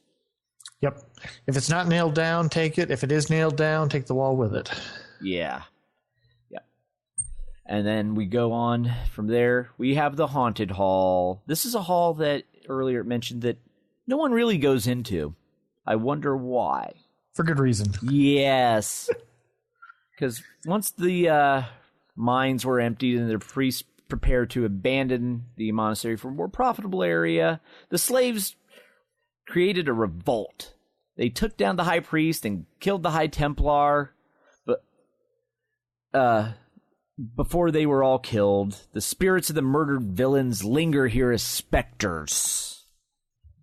So again, it gives you more of the backstory of there was a slave revolt, and the slaves actually did kill their evil masters. But, of course, evil masters don't go away so easy. So now they infest this hall. So enjoy your 2 specters. Hope you don't get energy drained too much. Yep. And then the next couple of areas, the windowed rooms in the hall, were skimpy detail. But again, at this point, I'd say you've had running it as a DM, you've got enough flavor that you could wing it. Right. It's just more, it's setting the scenes for this was a real place at one point, so you need a kitchen, you need a pantry, you need your just little window watching room. I mean, then you have then of course, once you get through all that, you hit your dining hall where you have 9 pirates and 3 assassins again. Yep. I just gotta love it. It's like they just copied and pasted that. I mean, and the hit points are all the same, the levels are all the same. I'm a little... That kind of irks me. Now, previous encounters, well, you look at the specters, the 2 specters have different hit points, and there was a couple other previous encounters where they had differing hit points, but here they're just cut and paste. Right. Just sliding back briefly to the kitchen and pantry, the one thing I really like about this is they've got a cold room. Yeah. Again, my dad was born prior to the Great Depression. Mm-hmm. And he talks, about stuff when he was a kid, and you had the ice room in some places where you would get the big block of ice or multiple blocks of ice, and it was all packed in sawdust, and that was your refrigerator. And they've got that here now. That's just kind of nice flavor. Yeah, it's just, again, it's making it a real place, like throwing in the laboratory. It's making this real. It's making it livable, as opposed, so that way players won't be asking, so how did they actually preserve food? I mean, it's just little touches like that bring the whole building to life. So, and then once you get through the main dining hall, then you have the private dining hall, and then this is where the high-ranking members of the monastery, and it just more of the same. You have bone candle holders. We're just setting the ambiance. Wall hangings depicting faceless slaves at work, some puddles of water on the floor where there's holes in the roof, just setting that eerie setting once again. And then we move on. We have servants' quarters, and they'll see a couple skeletons in this room. And unlike other things they find, other bodies they've seen laying in beds, these skeletons won't attack them. Albeit you could have the skeletons attack them if you want, but this is one where after having the coffer corpse jump at them, they're probably going to be a little leery of approaching the skeletons at first. So you planted that seed of uncertainty in the players, and that's a good thing.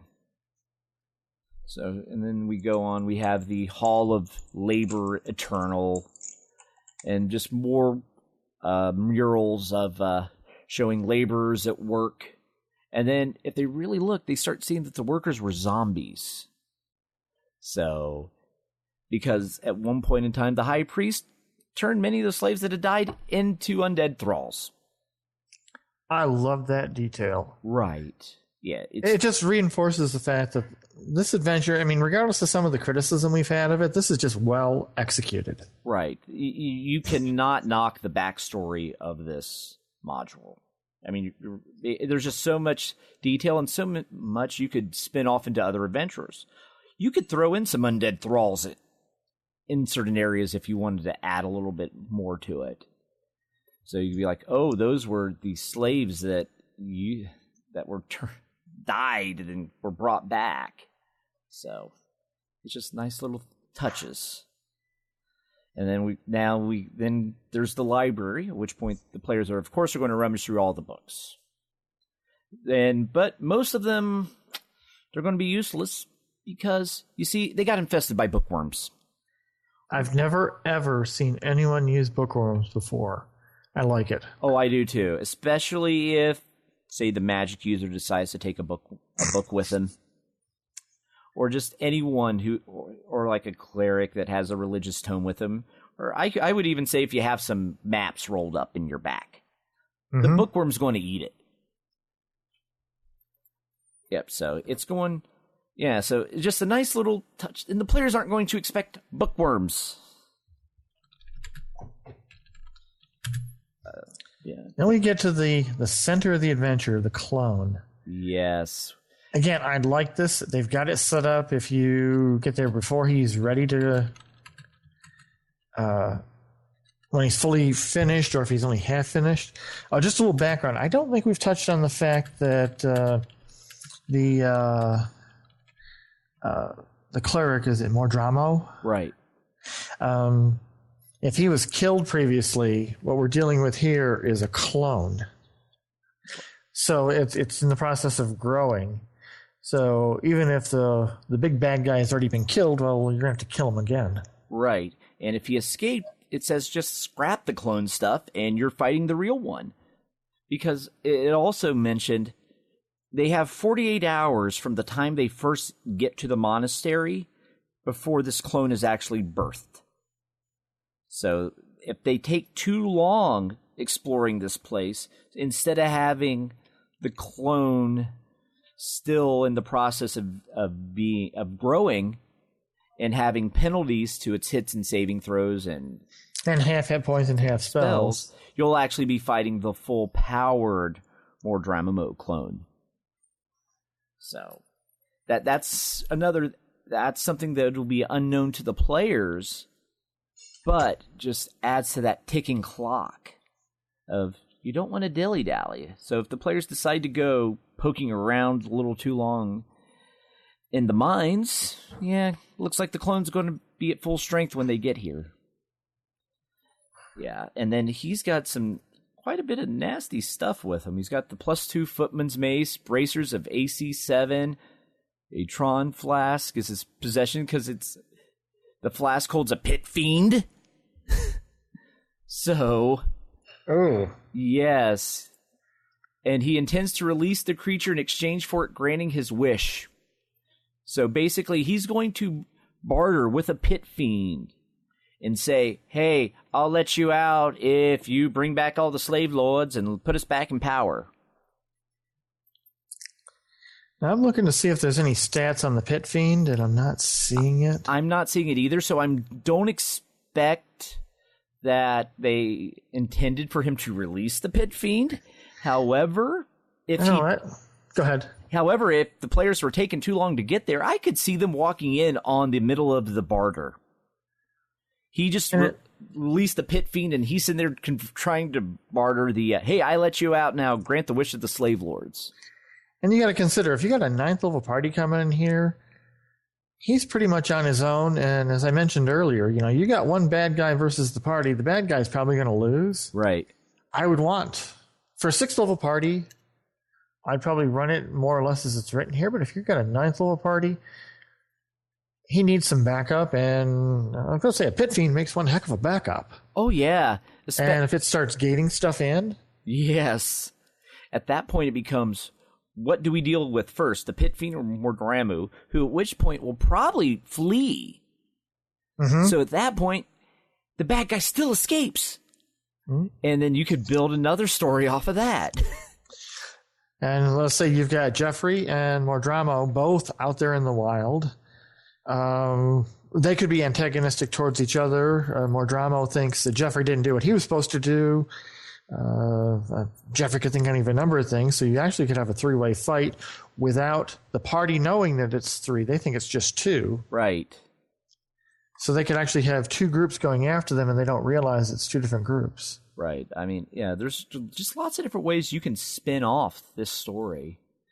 And then just looking at Mordramo's spells, I mean, he's got some nice little stuff in there. I mean, he's got his hold person, animate dead. I mean, I could even see like maybe there could even be some other bodies, maybe some failed clone attempts of some of the other slavers too.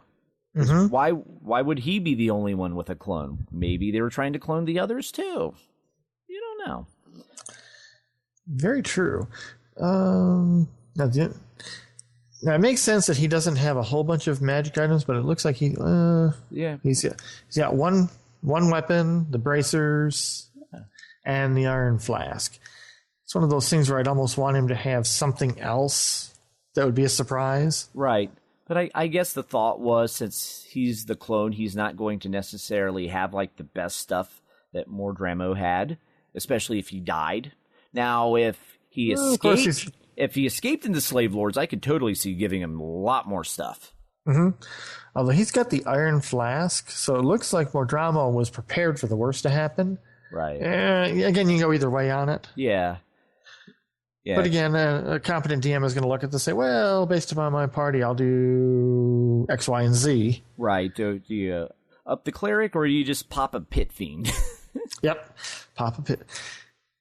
I like that term. I want to keep that. Yes, we're popping pit fiends. And then lastly, there's also the Garden of the Dead. After the high priest died in the slave uprising, the surviving clerics drove his zombie thralls into the gardens and left them there. Okay, now that would work for, I mentioned, having some heat shields. Instead of having the zombies out in the garden, Mordramo could have the zombies, or some of them, right there. And again, for a 6th or a 9th level party, the zombies aren't a major foe, but again, all they have to do is slow the party down while he's doing his thing. Right. And it changes the encounter tremendously. Yeah. Or perhaps if he flees towards the garden. So that, knowing there's this massive wall of zombies there. Just enough to slow the players down. And then, there's a lot, or maybe the players stumble upon the zombies first, and they don't quite know why there are 24 zombies there. Again, they should slay them fairly easily, but still. Hordes of zombies are always fun, and they can be, especially if you can surround a player with them. And then we move on. We got the Vault of the Dead, and this basically jars hold the ashes of the dead, and you can just find names written on the various jars of the person, with also a little crude likeness drawn on as well. So it's just a little more flavor that showed there was a lot of death that happened in this monastery. So, so you can just, and then also there's the inner vault. So because not everyone was cremated, and I like the idea that you got the heavy sarcophagi, and party's going to waste a lot of time here digging through trying to find something. Right. Yeah, and there's really, unless they have not dealt with either the ghost or the specter, they're not going to find anything. But if they haven't dealt with them, they pop out of this sarcophagi. Yep. Then you get to the crematorium. I love it. It makes perfect sense. You got a crematorium. What are you going to use? Fire elemental. Yep. Of course, it has to be insane. Of course. It has to be insane in this type of place, because they're probably burning people alive. That and the fact that it's been away from its home and it can't get back. Yeah. Oh, I love that line in there. It will try to burn the monastery down. Right. I got this great vision of the party running crazy through a burning monastery. Yes, and the wood's already rotting and decrepit, so you have the floors collapsing because other parts are on fire, walls falling down.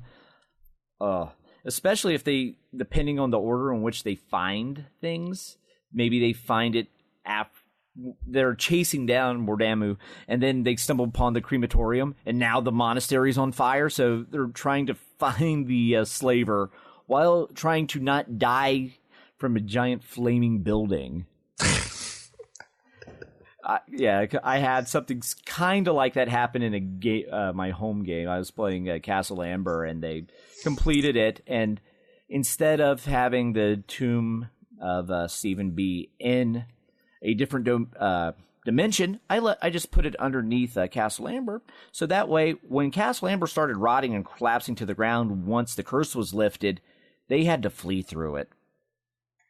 So you can have all kinds of fun with that. Just dodging things. Yeah, the floor in front of you is on fire. What do? Do you try to find another way and waste more time, or do you run through the fire? So, again, just another little thing you could toss in. Yeah. 48 has got to be the most interesting thing I've seen here. You've got a high priest who is a secret acolyte of Asmodeus or Asmodeus, or I've heard like every pronunciation for that, but either way. So you've got a cursed book and a chalice. Oh. Yeah. I'm going to have fun with that. Totally. I mean, especially considering the players, if you don't have a cleric with you, maybe they don't fully recognize it's Asmodeus. So they'll be like, they'll think it's related to the Cult of the Earth Dragon, or it's related to the Brotherhood or something. No, it's something far more insidious. Yep. I ran the Forgotten Temple of Thurisdan a few years back, and one of the characters touched a few of the tainted items. So what I did for a while was every night when the character dreamed, he would have interesting dreams that encouraged him to slaughter the rest of the party. Yeah. And without, there's no game mechanic there. You just start, whichever PC touched the book, they start having that dreams like that. Or sacrificing their party members or something like that. You don't need to do anything. You just, make the player wonder, okay, what's going to happen? Right. Why am I all of a sudden I'm having these dreams? And then, maybe come up with a mechanic. So if they don't do something to try to stop the dreams, like appealing to their deity or something like that, maybe they get a little closer to actually doing it. Right. Yeah, that's where like the Ravenloft checks could be useful. Steal some of those mechanics. Because you just get tempted to go to the dark side. Yeah, and then so once you're in this hidden shrine of Asmodeus, we go to the dreadful gazebo. Down to the Grimlock tunnels. Yes. And again, this is a great... now, one of the things you'll notice with a lot of the adventures we publish in Ad Magazine is there will be a section at the end called Loose Ends or something like that. Yeah. And we try to toss out ideas on, okay, where are you going to go from here? What's left open? Right. And this is an absolutely wonderful loose end. Oh, yeah, because there's nothing here other than there's a 10-foot wide pit that goes into the darkness.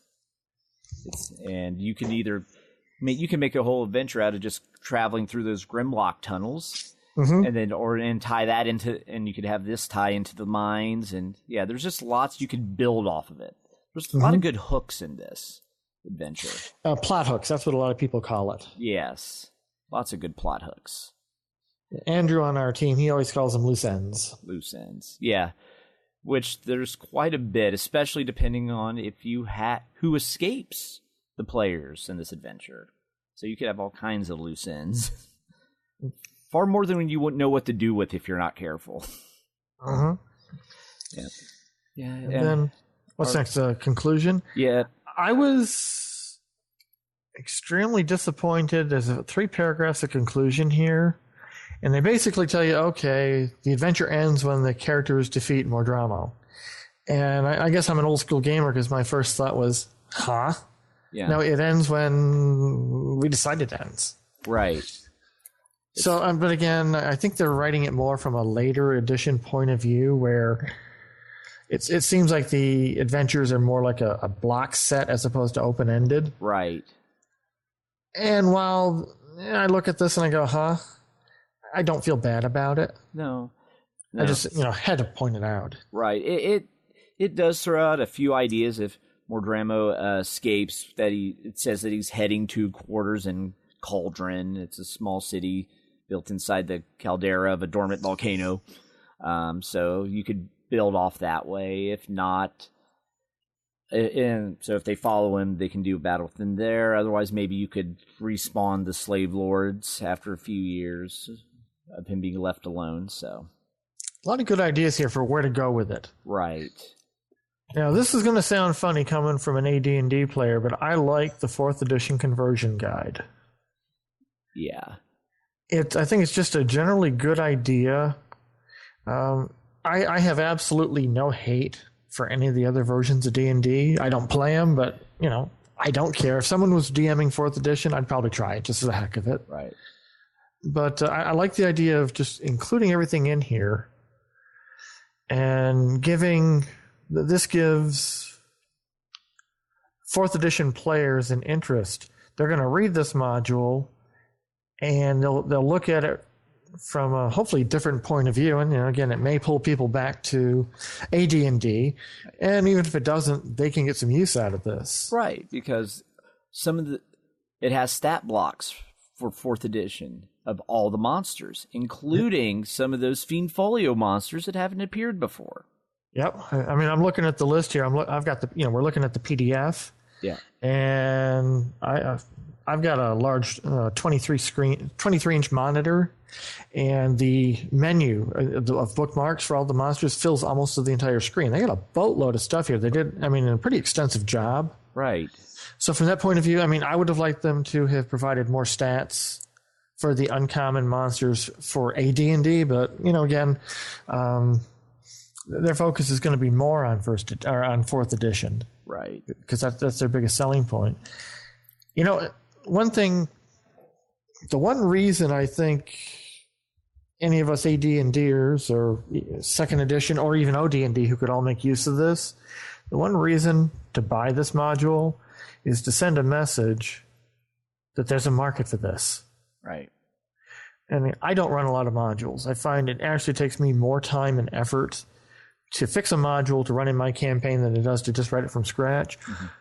That said, I've got a shelf of old modules I bought back in the 80s, and I've got literally gigabytes of modules that I've downloaded off the net, tons of them from Dragon's Foot, a lot of other places. Right.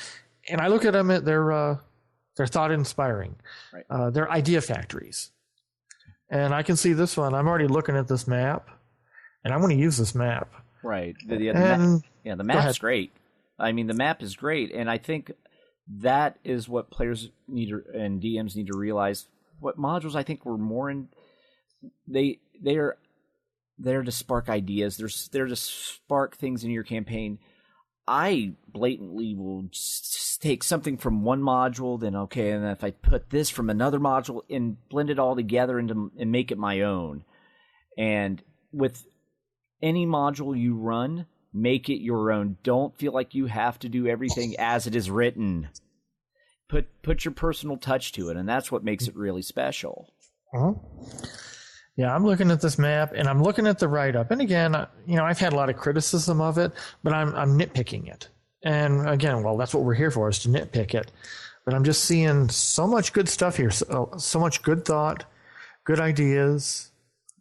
I give this module a thumbs up. Yeah, I do too. It's definitely worth looking into. It builds on the Slave Lords, but you could run it without running the Slave Lord series. You don't have to go through A1 to A4 to be able to use this. I mean, with a little bit of flavor change, you could easily just remove the Slave Lords entirely and just have it be some other menace that fits better into your world. Yeah, so don't hesitate to change it up a little bit and make it your own. And because there's a lot of good stuff in here. Pick your favorite big bad evil guy. That's Mordramo. The party kills him off, and then they discover in some way, shape, or form that he may not be quite as dead as they thought he was. Exactly. And you could just come right in here and you run the same thing. Right. Just change the name to protect the guilty. Yeah. Totally worth looking at. And again, I'm just thrilled they're actually still making new first edition modules. It shows that that the reprints, I guess, are going well enough that it's worth their time to actually make new content. Mm-hmm. This is available only through their Dungeons and Dragons Insider monthly subscription, unfortunately. So it's not like you can just go out and buy this module by itself. But the way that works is you could just dip in for a month and just download all the old Dungeons and Dragon articles and just mine them, and you don't necessarily have to keep it month to month if it doesn't interest you. But yeah, it's definitely worth looking at. And I'm also now curious to see what else they come out with. Well, hopefully they'll realize that there is a sizable... Well, the fact that they came out with this... Well, go back to the reprints of the core books last year. I think the response to that demonstrated that there is a market, and it looked to me like Wizards was testing the waters to see, okay, how important is this? And now they're reprinting a lot of other stuff, and they're finding that there's one heck of a market here that they failed to tap. Right. It's like putting up all the old PDF products on DriveThruRPG. Now, the one thing I liked is I purchased some years ago... I did not have a copy of the Fiend Folio. That had belonged to my brother, and I didn't have it. So I've been living for years without it. And I picked up Manual of the Plains, Wilderness Survival Guide, and Dungeoneer Survival Guide. And the scans were decent. But I got an email 6 months ago, maybe, or a little bit less, that said, hey, you purchased such and such. And I think it was the Manual of the Plains. And they said, we have a fresh scan. Since you purchased previously, it's yours. So I logged in, and sure enough, I was able to download it. Yeah. So they're recognizing that there's a market here, and the new scan was a lot better. It was properly indexed. It wasn't just a garbage scan. Right. Yeah. They've actually done a really good job on creating the PDFs for the new this time around on DriveThruRPG, because they were a little like previously, it's like they stuck some intern on it, just said, here, go scan some pages and throw them up. These, they actually put some effort into making sure they were high quality, making sure they were bookmarked and searchable, and really good stuff. There's definitely some good stuff out there. Yeah, I like this. I need to spend some time and write up my version of this. I'm probably going to keep a lot of the details. Mm-hmm. I run a high... my party's a little bit higher level, and I run a high magic campaign, so I need to jack some of the encounters up. But again, keeping some of the encounters relatively low in terms of power, just to, psych the party out. Or psych them up, and then they discover something's a little tougher than they thought. Right, yeah. But this has really done a lot for... This has inspired me. Right, yeah, just really good stuff. It's... new product, but still has that old school feel, and I think it makes a good continuation of the Slave Lord series. Mm-hmm. So definitely a good job. Yeah. So with that, I think anyone out there who may have actually also have read this module, write us in at rfistaff@gmail.com or call our hotline at area code 570-865-4210. Our kobolds are standing by waiting for your calls. Let us know what you think of this module. Has anyone out there actually ran this? We'd like to hear what you have done, or maybe any changes you have made to this. So anyways, with that, I think that we'll call this a show. It's been a pleasure having you on, Brian. Thank you much. I was glad to be here. This has been a wonderful discussion. I've really enjoyed this. Yes, as did I. And I'd like to send a shout out to DM Kojo. Unfortunately, midway through, he had to drop off to tend to some family stuff. But all is well with him. So we thank for having him on and look forward to getting his voicemails in the future. And I saw a notice online a few minutes ago that Vince was online, so it looks like he has recovered from his car troubles and made it home. Yes, he finally made the trek back home, so hopefully all is well on the automobile front with him. Earlier in the show, I'd mentioned that we were looking for some people. Yes. And the one thing I forgot to do was give everybody our website. Yes, definitely do that. AndMag, AND-MAG.com.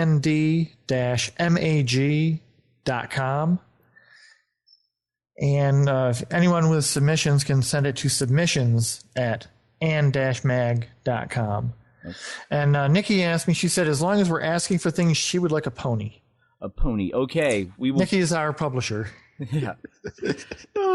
Okay, we will put that request out there, and I'll also have the links and email address in the show notes as well for over at rfipodcast.com. So if you have any ideas or stuff you want to submit to Ann Mag, go right ahead and send it to them. Submissions at Ann Mag.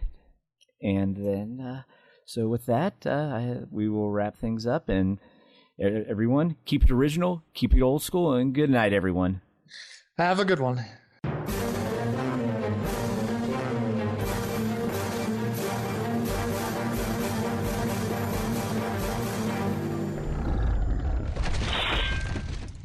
Roll for initiative.